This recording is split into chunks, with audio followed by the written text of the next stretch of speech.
So the doors are closed. I think that means it's time to get started. So I'm Egypt. I am one of the people who works on the Metasploit framework. I also write a little bit of code for our commercial products, which are the thing that pays the bills. But most of my code is open source. Hello.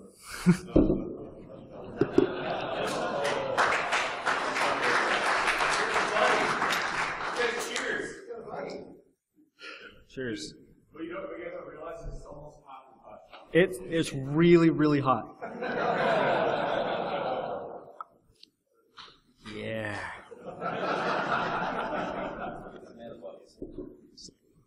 It's like lemonade and urine, and it's...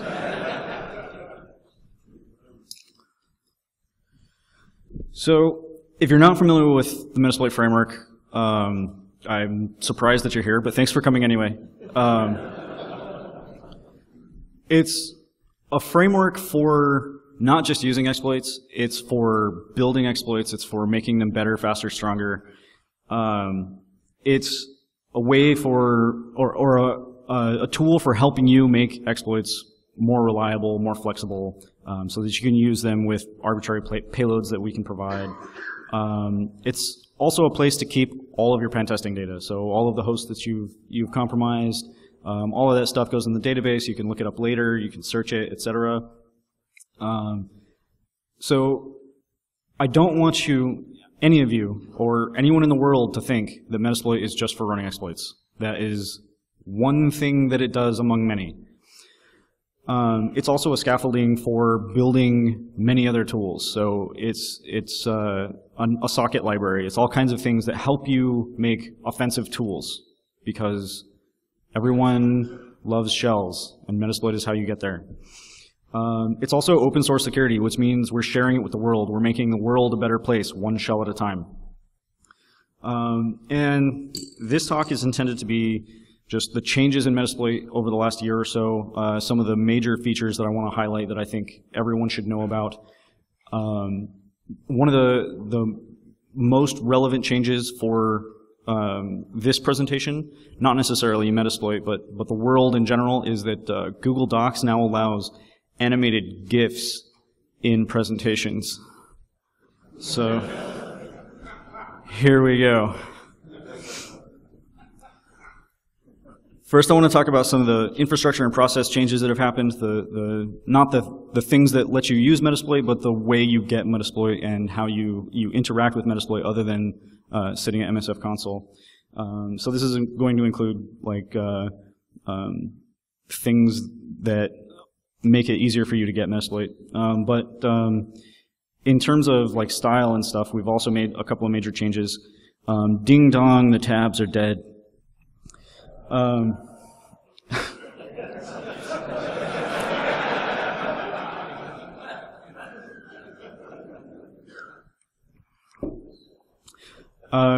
The committer who went through changing all of the tabs into spaces was set up by a Mr.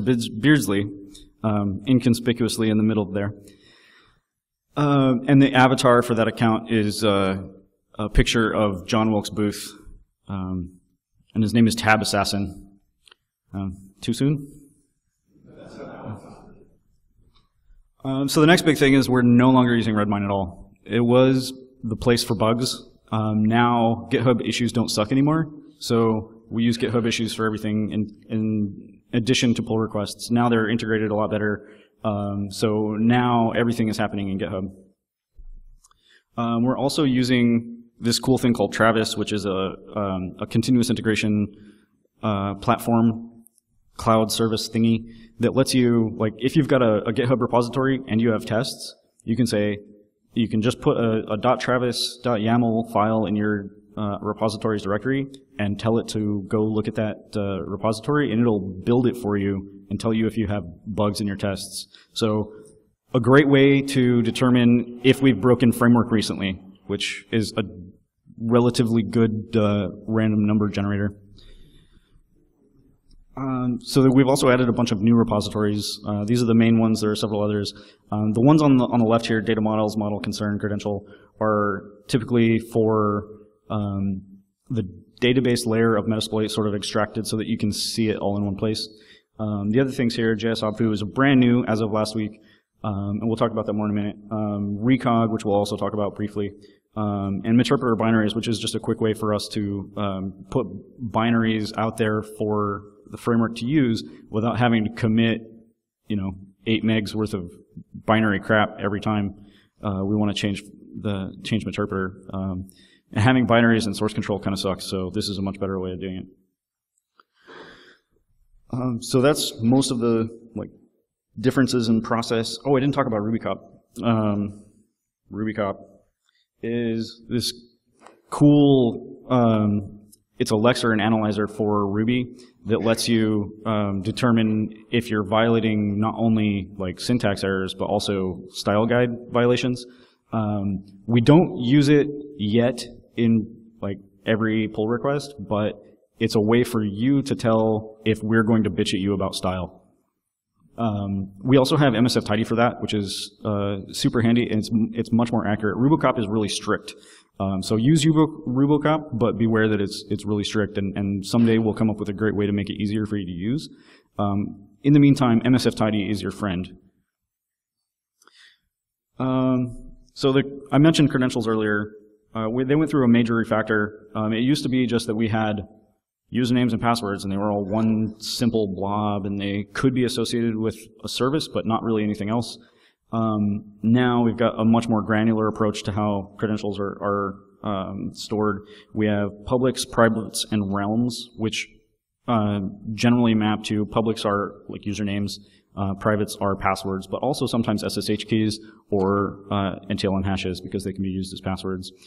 Realms are a domain, a Postgres database, things that are required for authentication but aren't a username or password.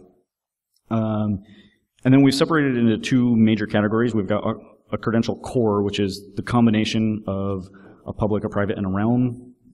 Possibly some of those are missing, depending on the situation. And a login is what ties that to an actual service. So you can have a core username and password set that's not associated with anything, where you just typed it in and you think it'll work somewhere, and you can use that. And we also have the concept of tying those things to a service, which makes it a lot easier to rationalize what we can do with a credential, where it can go. It gives you a lot of flexibility, and all of this is in active record, so it's super easy to query. Very, very useful stuff. So now I want to talk about Interpreter, which is sort of the OJ show, the Colonial. He worked for us for a while at the beginning of the year, end of last year, and since then has been contributing on the open source side. He's made a bunch of really amazing changes, not the least of which is that the repository used to be kind of janky. It was all inside the Ruby repo. Now, as part of last year's push to separate things out, that's all in its own repository now. But it used to be really difficult to compile. And one does not simply download and compile an interpreter. But OJ is a bulldog, and we sicked him on it, and now they do. So basically now all you have to do is have Visual Studio installed, have Git installed on Windows, download, you clone the interpreter repository, and run make, and it works. It does everything. He also made a whole bunch of really important changes in terms of stability and ease of use of looking at the code. One of the things was that he made all of the errors go, or all of the warnings go away, and then set warnings to errors in the compile build environment, which means now the code is a lot cleaner. There's less ugly scroll that you don't necessarily need or understand. So when you build Meterpreter, now it's all one simple script. And when you're done, you get binaries that you put in data Meterpreter, and it works. So much easier to contribute to Metasploit or to Meterpreter now. So if you're interested in doing awesome payload stuff in C for Windows or for POSIX now, it's a lot easier. I highly recommend checking it out. So there were some major crash problems with Meterpreter for a while on 64-bit newer operating systems. It turned out there was a bug where if a pointer happened to fall in an ASLR range that didn't use the top bits, everything was fine. But if it happened to fall in an ASLR range where the top bits were set, they would get truncated, and that pointer would no longer be valid, and it would segfault, it would crash. So OJ found one of these bugs, which led to a crusade against pointer truncation, and ended up fixing something like 35 of these things. So much less crashy. He also did a complete rewrite of the POSIX scheduler, which was a big problem. POSIX has traditionally been fairly unstable, pretty crashy. Whenever you open up a TCP session with it, or a TCP connection through a routed Meterpreter, it would crash. So POSIX has been pretty lame for a long time. Now with his changes, with his fixes, that's much less of a problem, and POSIX Meterpreter is almost to the point where I'm willing to say stable. He also added better thread management for both Windows and POSIX, which turned out to be important for another crash in Meterpreter based on the webcam stuff. So sometimes when you would take a snapshot with the webcam, Meterpreter would just lose its mind. It turns out that COM, which is the thing that Meterpreter uses to do the snapshot, has to be initialized and shut down in the same thread. If you do it in different threads, all bets are off. So fixing the thread management just made that problem go away, and now we have a much more stable webcam thingy too. The next big thing that OJ added is direct support for Mimikatz and Kiwi. Mimikatz, for anyone unfamiliar, Mimikatz is a thing that lets you rifle through LSS's memory without having to inject anything into it. So in the old way of doing things with the hash dump command, or with fgdump or any of those, they would inject a small piece of shellcode into LSAS that would look around for the right things. That's dangerous, as you might expect. Sometimes it would blue screen boxes. That sucks. So Mimikatz just reads the memory. It doesn't execute anything in its process space. There's a bunch of really great documentation about Mimikatz out there on the internet. I highly recommend you go look it up because Mimikatz is amazing. There's now also the Kiwi extension, which is really Mimikatz 2.0, but we needed to keep the old Mimikatz because the new one doesn't work on XP in 2000. So the new one, Mimikatz 2.0, in Metasploit is called Kiwi. It's just a name difference. It's still the same code. One of the big things that Kiwi gives us that we don't have in the old version of Mimikatz is the golden ticket. And if you're not familiar with that, go look it up. It's amazing. It also lets you steal LSA secrets natively. It's easy. It's one command. You just dump all of the LSA secrets. And LSA secrets are sometimes passwords, sometimes not, but they're almost always interesting, at least. It's definitely worth your time to look at them. So this is just a quick help screen of the commands that you get. Just steal all the things.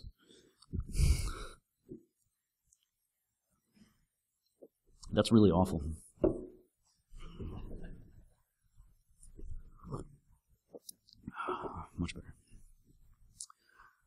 So this is the help from Mimikatz 2.0 or Kiwi, which gives you more stuff. It's got this nice little creds all command. So it does all of the other things. Very useful.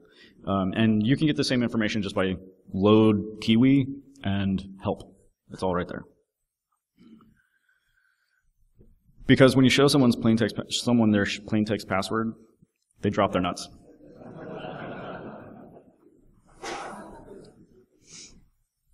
The next big thing is Incognito v2, which adds support for 2008 and newer operating systems. That's the biggest change. It's also got support for recognizing deny-only SIDs, which are a thing that are intended for facilitating UAC, which would basically mean that you would see stuff that you thought you'd be able to use to escalate, but you couldn't actually use it.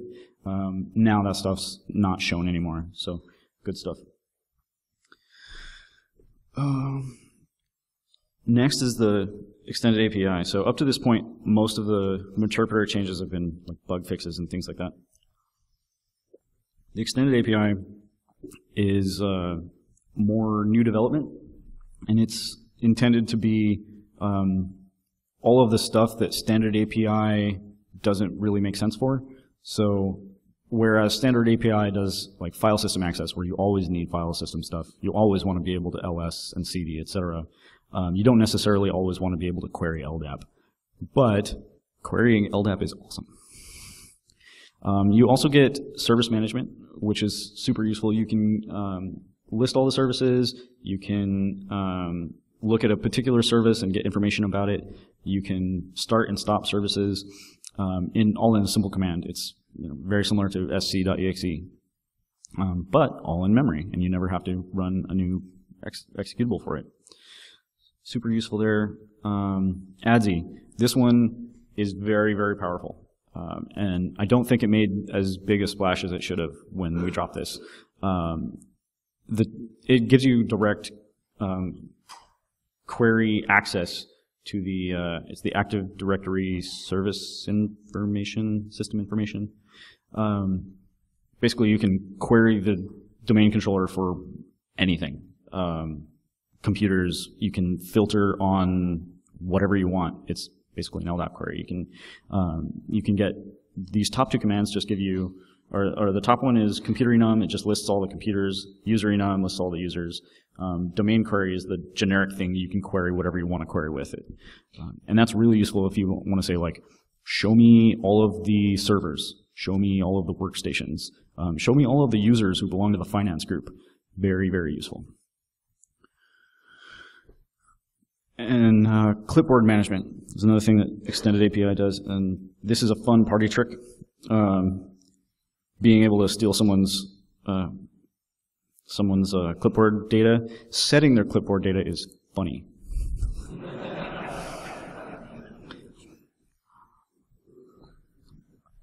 But that bottom one there, clipboard monitor, there's several commands in the series. Clipboard monitor is like start, dump, etc. That one is really, really useful for things like KeyPass and LastPass, where someone is copy-pasting a password. Well, in most situations, you're not going to be able to, like, steal that out of memory, or, like, that shit's hard. Let's just get it from the clipboard. So, fuck yeah.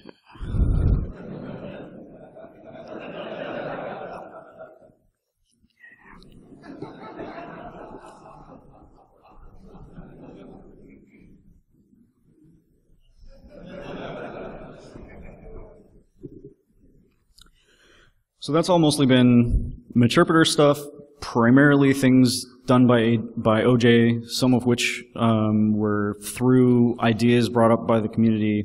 Now I want to talk about browser exploits, browser exploitation, all of the interesting things that came about because of that. Between last year's DerbyCon, the previous year's DerbyCon, and then there were 44 exploits. So I talked about how there were a shitload of browser exploits last year, and I had that same feeling, like there were a bunch of browser exploits this year, but let's look at the numbers. Last year there were 44. This year there were 17. So it felt like a lot, And the exploits covered wide ranges of versions, but the numbers were just not there. But there were more interesting things that we'll talk about in a second. One thing that I want to point out, though, is that last year, of those 44 exploits, 11 were Java. At the end of last year, click-to-play became a thing. Now, a Java exploit has to get around click-to-play, or it's basically worthless. Because, well, at this point, Java applets are basically worthless. Java added click-to-play, or Oracle added click-to-play to Java applets because they were getting pwned all the goddamn time. And now you've got this click thing that says, big, ugly security warning, do you want to continue? And you say yes. But if you're going to do that, why use an exploit at all? Just use a signed applet. So there haven't, like, nobody's been even looking because it doesn't matter anymore. Now we just use a signed applet. The fun thing about that is that a lot fewer people are using Java now. It's, yay, we win. So last year there were several 0 days in the wild as well, and not the least of which was the Tor browser bundle exploit that the FBI used. So that was fun times. There were several in the wild exploits this year as well, but none quite so prominent as that one. And this is basically ROP, right? You got to bounce the ping pong ball off all the little plates and hope it goes in the hole. So BrowserExploitServer is a new thing intended to simplify exploits, incorporating obfuscation and detection all in one place where you don't have to think about it as a module writer. You get all of the detection for free. You know that this is IE 8 on Windows 7, etc. And in that same vein, there's also been extensive work on ROPDB, which makes it easier for you to produce ROP chains within Metasploit, or indeed elsewhere if you're so inclined, because it's a simple XML format. So that stuff's fun. But next I want to talk about obfuscation, which is like, man, that's a big scary van with guns coming off it, and oh no, it's an ice cream truck.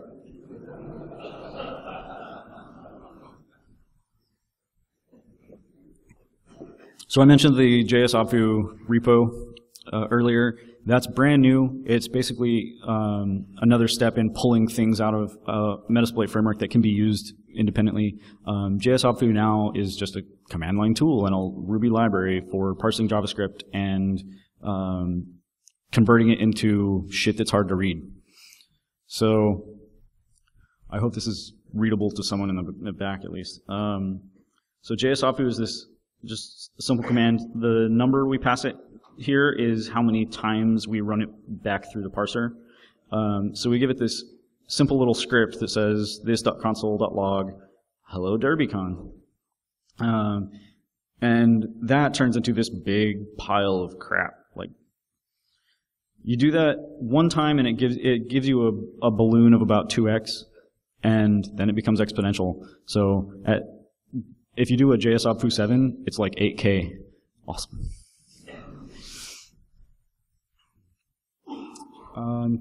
So I talked about JavaScript OS detection in 2008, which was all fun and games, but it was difficult to use it in a real-world scenario at that point. A lot has changed since then. Now it's all, like, because of the BrowserExploitServer, you get it all for free. If you just include the mixin, it will tell you what the browser is, what operating system it's running on. There's been a lot of updated OS detections for newer operating systems. We've added support for Flash, Silverlight, Office, and Java. And of course, Java makes sense because we were pwning the hell out of Java before. But Flash and Silverlight are interesting here because this year is the first remote exploit for Silverlight that I know of. And so detection for it is very important. We also had quite a few Flash bugs this year. Of those 17 that I mentioned earlier, 4 of them were Flash. So good times. And then the next thing is Firefox, which is a beast in and of itself. So Firefox has these really cool add-ons, which are basically JavaScript. And it runs with this special SDK in this special environment. And if you can execute JavaScript in the Chrome environment, you can install add-ons. If you can install add-ons, you get access to the Java Reflection API, which, hey, guess what? Java is equivalent to an executable. So several exploits this year. There were 2 exploits that let you bypass the origin policy, allowing you to run code in Chrome context. There was the WebIDL and toString console conversion. Do I have that? Yes, right there. But my favorite one, like these are both amazing. They work from Firefox 15 through Firefox 27, and there's like no indication that you're getting owned. It's just done. Awesome. This one I love though, because as I've mentioned before, my very favorite exploit class is things that aren't actually exploits. Java-signed applet is a perennial favorite. I'm also a huge fan of anything that's code execution by design with authentication. This is very similar to the Java-signed applet in that it pops up a little thing saying, hey, do you want to install this add-on? And your add-on says, I need HTML5 rendering enhancements to be able to view our flashy, awesome page so you can get your dancing kittens. And people will click OK. And then you get shells, and it's awesome.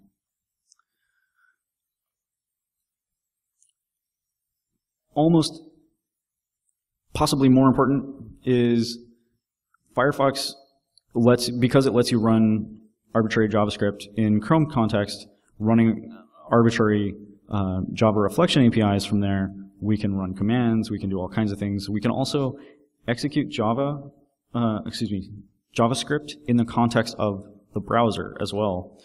So we've got these payloads here which give you a Firefox shell, which is basically the XPCOM calling back to you. It's super, super cool because it looks like a regular old shell, but you can also just inject JavaScript into it, which gives you things like this, where you can, from the Firefox shell, you can inject JavaScript that steals encrypted cookies, history, passwords, and you can even XSS any site on the internet if you want. So you can inject JavaScript that would steal all of your Gmail. So super awesome stuff. And this one is hilarious. Webcam chat lets you pop up a like WebSocket happy streaming webcam video chat with your victim.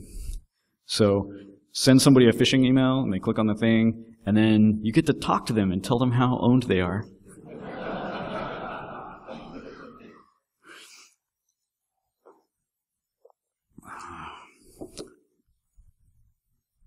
This slide intentionally left blank.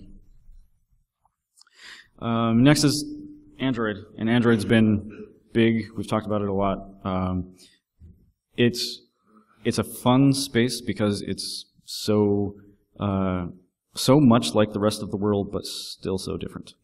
And this is one of the biggest and I think most interesting things this year was the AddJavascriptInterface exploit. And Todd has talked about this extensively in lots of places, basically telling the world that this is really bad. Well, it really is bad. There's still a whole bunch of off-the-shelf devices that are vulnerable to this. Like, you go to Walmart, you buy a brand new phone, and it is vulnerable to this, and you can get popped just by going to a website from a Wi-Fi. So JDuck published a man-in-the-middle exploit for this.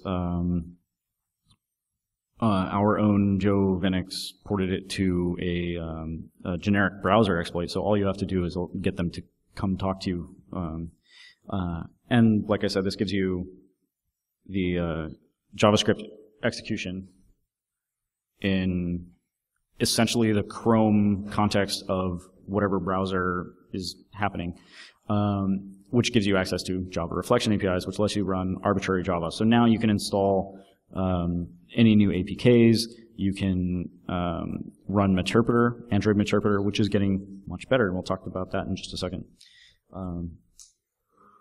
But we've also got this fun thing, the UXSS. And again, JavaScript didn't seem all that sexy not too long ago, but now running JavaScript inside someone's Gmail frame is suddenly very interesting. Since this is a universal XSS, it lets you inject JavaScript into any site. As long as you can make an iframe to that site, you win. So the fun demo for this was rickrolling someone by making their browser always go to the rickroll. It's good times. So in post exploitation, we steal the kibble. Meterpreter now has new commands for stealing the SMS database, for the call log, the contacts, and that's in addition to all of the previous capabilities like webcam and mic access. So you can take photos with an Android device that you've compromised with Meterpreter using the AddJavascriptInterface exploit. So that's also lots of fun.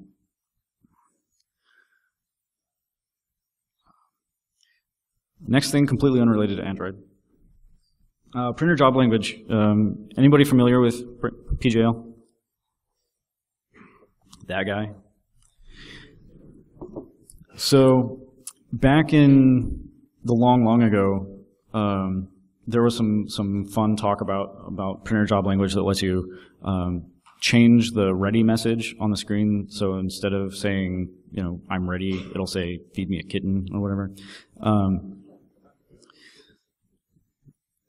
Well, our own William Vu ported all of that work to Metasploit, but it also came up with some very fun things, including listing volumes, directories, and files. So sometimes, depending on the model of a printer, sometimes it will store all of the things that you printed with it as like PostScript files or whatever. And that it's not always, but on some models, you can just go and download all of the things that they have printed, which can be very, very fun. Yes. There are a lot more fun things. I've got a link here. I will have the slides available later if you want to be able to click this instead of having to type it or Google it. And apparently I also have another blank slide. That's fun. Okay, so ready? Hack the planet. Woo! That's all the demo you're getting out of me. Heartbleed. We did Heartbleed. We did it really hard. How many modules did we end up with? Do you know, Todd? 3 modules. We had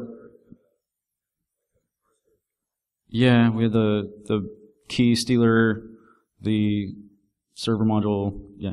Anyway, Heartbleed was lots of fun. Many things were stolen. Good times. Lots of people woke up from pagers.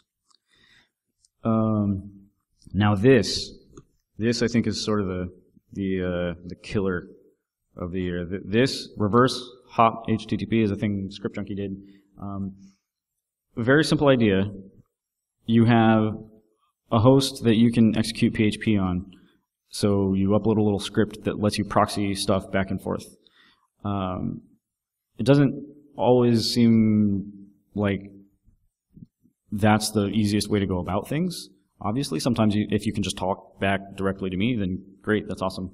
But doing it this way is really, really sexy. I'll show you some networking diagram stuff here.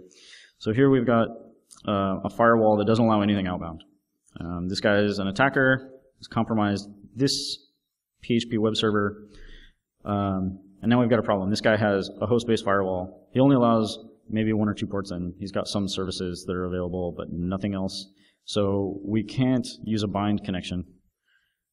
So if we talk to him on that port that he's listening on, say he's another web server or a database server or something, we can't talk to any other port. So we can't use a bind payload for him to listen and connect via this channel. What we can do is we can have him call back to him and have him call back to us. But this firewall sort of prevents that. We can't have him call back to us. We can only talk to him through the firewall on that one port. And it gets even worse if he also cannot talk to the compromised guy in the middle except on one port. If he only has port 80 open, everything else is firewalled, then you can't use a bind and you can't use a reverse. So in this scenario, there's not a good way to tunnel stuff back and forth until we have reverse PHP hop. And what this does is it sets up basically a proxy on this compromised guy in the middle. And now and it's all HTTP traffic. So this guy makes regular HTTP requests to a web server. That looks pretty normal. This guy, the attacker, also makes regular HTTP requests to this server. Everything looks completely normal on the wire. It's all just regular HTTP traffic. But that little script funnels traffic back and forth and acts as a proxy.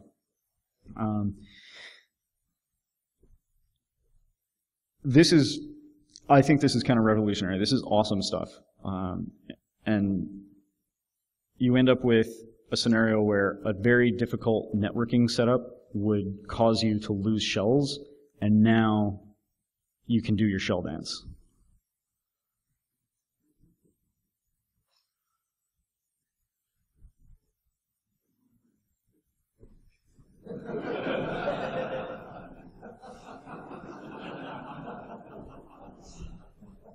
Yeah, I'll let that run one time.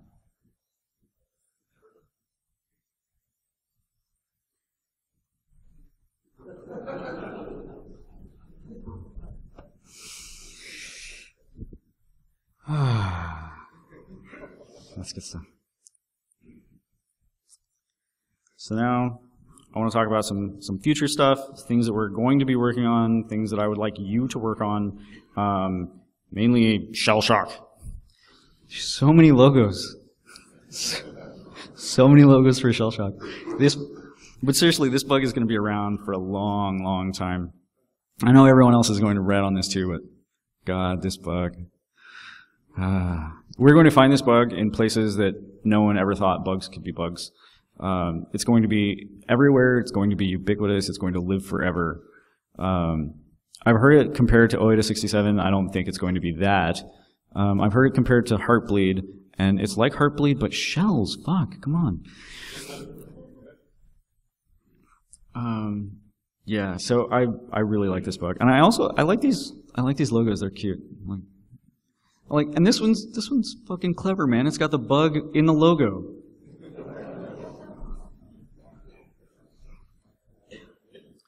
So future work, I want to talk about, or I want to go forward with more credential stuff. There's lots more to be done, lots more things that we can do now that we've got this infrastructure for dealing with credentials.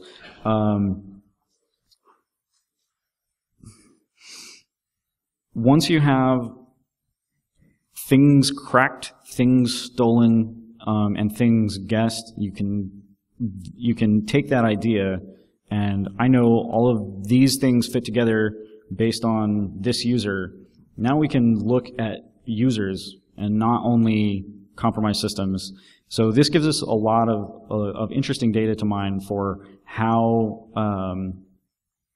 to compromise a network, how a network was compromised, another way it could be compromised. So having this data would give you the idea of, I compromised this box, I compromised that box, I compromised this box using stuff I got from here. Well, if I got from here somewhere else, then you can show that I didn't need to get to this first box at all. I could have gotten here first. So I think that's really interesting data. There's a lot of cool stuff that we can do with that, and that's definitely coming up. SMB2 has been a thorn in our side for a long time. And this is technical that I've been, it's been hanging over my head for a long time. SMB2 means that most of our Samba or our SMB stuff doesn't work. If you disable SMB1 entirely, which is possible in a reasonable network where you don't have anything older than Vista, it is totally possible and totally reasonable to do that now after the end of life of XP. And that breaks all kinds of stuff for us. And not just us. Basically all of the tools that use SMB have a really hard time with SMB2. So that's something that needs to happen. That's going to take some serious effort, but it's something that just has to get done. And in terms of future work, I think it's important to note that this question mark is you. Like, I want to do some things. There are some things that I want to do. I want to move Meterpreter into the client for Meterpreter into the MSF namespace so that we can take advantage of database reporting. But all of that is kind of in the background. That no one needs to really care about that except for me. I really care about it. I think it's cool. But no one else needs to care about that but me. There's something that you care about that you want to see in the Metasploit framework, and I want you to write it. So please, please, give me some code. I want to give some big thanks to especially these people. These are the top 10 contributors by commit who don't work for Rapid7. And I think this is really fucking important because open source contributors are key to Metasploit survival. Open source is not just a thing we do for fun, it's how we change the world. Metasploit is open source security intended to be accessible to anyone and everyone. You can go out today and download Metasploit, and I don't care how long you've been hacking. You can use Metasploit today if you've never heard of it. That's powerful. And like I said, changing the world one shell at a time, these people make it possible. Many more also make it possible. I hope you will help us make it possible. Open source will save the world. Any questions? I'm out of GIFs, so 10 inches is sad. No, it's so bad. It's so bad.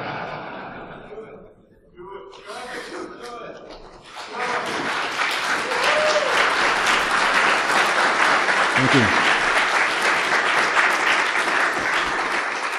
So I lied, I do actually have more GIFs.